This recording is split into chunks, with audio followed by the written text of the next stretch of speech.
Hello, my name is Thomas Orts.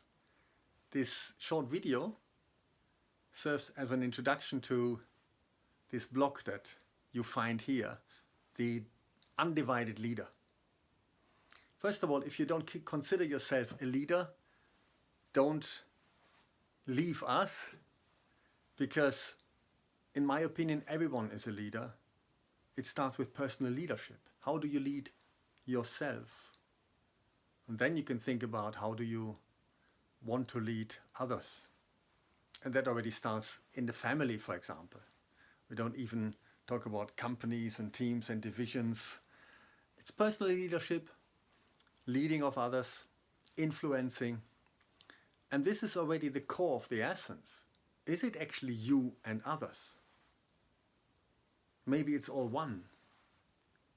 The undivided leader explores the possibilities that unfold if you see everything as one. And there's a lot of evidence that this very well might be the case or is the truth. But you should find that out by yourself.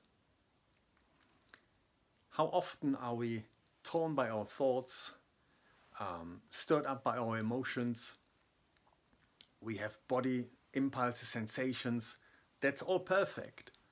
But sometimes we can't let go of that and we are almost tangled in it. And then when two souls meet, two individuals, and maybe different opinions and different departments and all the stuff that comes out of that, separation, resistance, interesting. If you would see it all as one, the undivided leader, it would be quite a different worldview.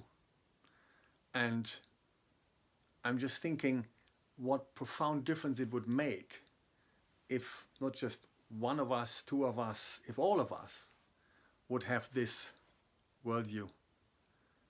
A lot of tension would evaporate and much more synergy, collaboration, cohesion would start to happen.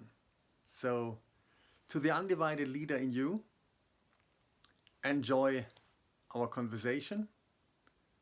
The invitation is there that you join our conversation, and we will all be excited to see what unfolds in the process.